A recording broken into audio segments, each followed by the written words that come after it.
Assalamu alaikum warahmatullahi wabarakatuh. Welcome back to the channel, ladies and gentlemen. So, our saga continues. I got an update for you guys when it comes to what the Israelis did to the image of Jesus in Lebanon. But before I get to that, I just want to say I am vindicted. This is precisely what I said yesterday. This was yesterday, a day ago, all right? And this is what I said about this statue of Jesus that they decided to put up.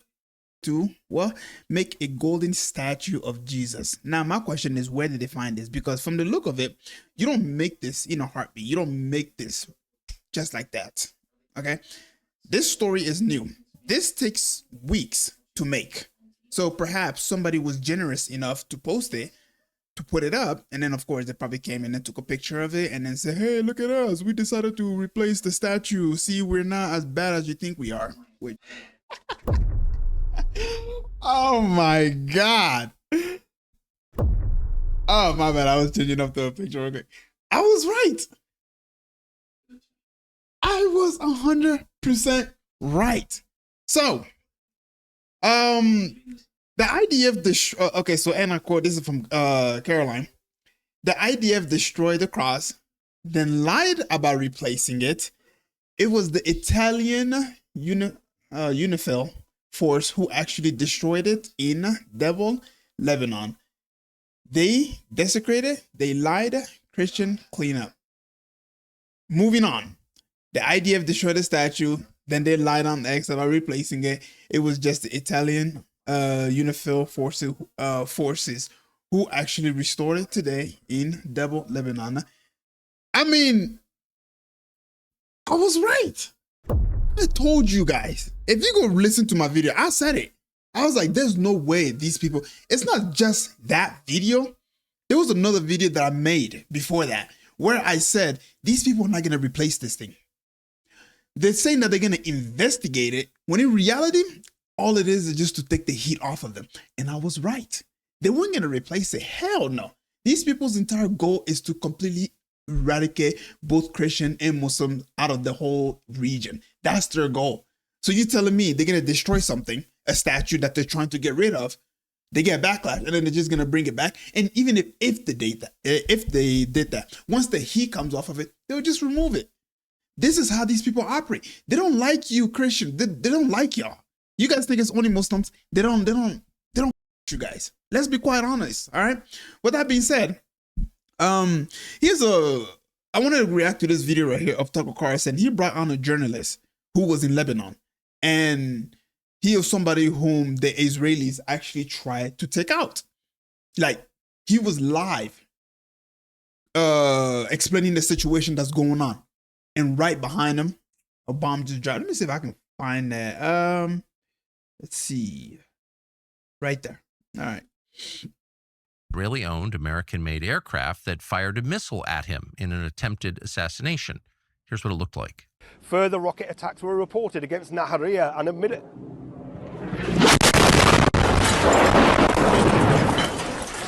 So yeah, ladies and gentlemen, it goes on further. He explains the story of pretty much he was saying that it was deliberate. Like, they were literally trying to kill him. This is how the Israelis operate. Anyways, that's a different topic. Here's exactly what they did that was kept off the news. You guys didn't hear about it, but this journalist went ahead and explained the situation to us. And I'm just gonna let it play out. The Israeli military bombed St. Peter's burial site? Yes. When? Yes, they did. Yeah. This was back in 2024. I mean, they went to. This wasn't an accidental bombing. The Shemoneh Safar. I think it's protected under World Heritage law as well, and it's a very important site. It's of course, the burial place of Saint Peter. It's also a holy site for Muslims. And what they did during that period was they brought an Israeli, what they call a researcher. The Israeli Defense Force brought him in. And the purpose of that really was to, I guess, reinvent history. And the aim of it was to say, well, this is a Jewish holy site and this land belongs to Israel. This was the kind of narrative that they were trying to spin. That researcher, who was actually a very well-known settler activist, was killed during that time. So we visited the site in early 2025 after the ceasefire period, and the missiles have gone through the domes. The whole area was destroyed, bullet marks across all of the buildings there, including the area of the shrine of St. Peter himself. So this is so it wasn't like accidentally targeted. It wasn't kind of collateral damage. This was a deliberately targeted attack on the tomb of St. Peter. It's not the only church or religious building that has been attacked. Of course, we were in a place called Dergaya, and this is a Greek Catholic church. And again, that was destroyed during the 66-day war. They killed 8 people that had taken shelter inside there. A lot of those were emergency workers, the civil defense team, and they'd taken shelter in there, and they bombed it to oblivion. It was completely destroyed. And again, in Yarun, this is another border town, and there are 2 buildings there. There's the Imam Ali Mosque, which is a very well-known mosque in the south of Lebanon, but there was also the Church of St. George. And St. George, of course, the patron saint of England, and this was a Catholic church, and they're very close by each other. And you may have seen the footage circulating on social media, but there's footage of an Israeli soldier, I guess, with a body cam or something, a helmet cam, destroying the statue there to St. George. But both of those were completely destroyed. So what's interesting this is a that pattern across the south of Lebanon. Hezbollah is, and I'm not defending Hezbollah, it's not my fight, but they're designated, I believe, by the U.S. government as a terror group. They've controlled big parts of Lebanon for many, many years, more than 20 years. And has Hezbollah blown up Christian holy sites? Has Hezbollah targeted ambulances? I mean, maybe they have. You live there. You tell me. No. So, he already answered it. I was going to say, according to media, according to the programming, according to the things that they're telling us over and over again, Hezbollah is the tease. Hezbollah is out to kill Christians. Hezbollah is the one that's the problem in the Middle East. Hezbollah are the one. First of all, Hezbollah was created because of the state of Israel. Let's just go ahead and get that out of the way. Hezbollah are the direct result of Israel's action in Lebanon. Despite that, Hezbollah is actually protecting Christians there. Believe it or not, Hezbollah is doing Christians a favor, but you're not going to hear that in the mainstream media. You got people like Patrick Bet-David, Mark Levine, Loa Loomer, Ben Shapiro, all these goonies who pretend, right, that they care so much about America. Yet Christians are dying in the Middle East.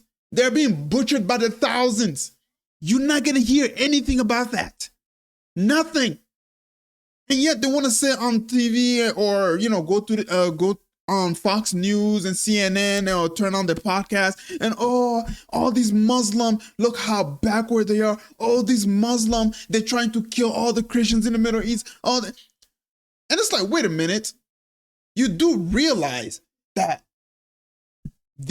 your greatest ally in the Middle East are the one who's killing most Christians, right? Like, you do realize that. I mean, if you look at the history of Islam taking over, you will be like, wait a minute. Muslims are not the one killing Christians. Anyways, let's finish this. I just wanted to go ahead and let them respond, and then I'm in the video. They haven't. In fact, the opposite. And again, there's plenty of footage of this that people can check for themselves online. But Hezbollah was, in fact, protecting the Christian churches and protecting these kind of symbolic areas of religious importance to Christians. There's footage of them going into churches and cleaning up and tidying up and standing around, protecting the Christian faith. If you listen to the speeches of... Give me one video of an IDF soldier going into a church and cleaning it up after they've already destroyed it.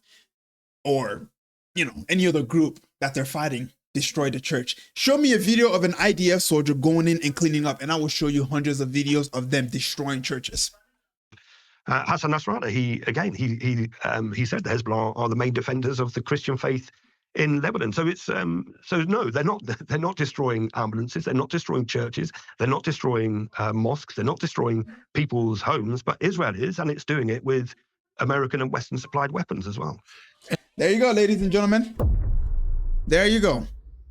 Now you go ahead and go tell that to Mike Huckabee, the ambassador in Israel, who is supposed to be protecting Christians, ladies and gentlemen. But let's be honest, he is also a shell. If you made it this far, please don't forget to leave a like and subscribe. I'm gonna try to keep up with it and see what the state of Israel come out next, what their next excuse is going to be. But let's be honest, these people do not like Muslim, they don't like Christian, they don't like anybody that is outside the faith. This is how they operate. They've been telling us this for decades, but for some odd reason, people just seem to turn a blind eye to it because they think that they're gonna get punished by God by going against a bunch of. That's pretty much the gist of it. And then they also think that their Lord and Savior is going to return once the Jews return back to the Holy Land. Assalamu alaikum.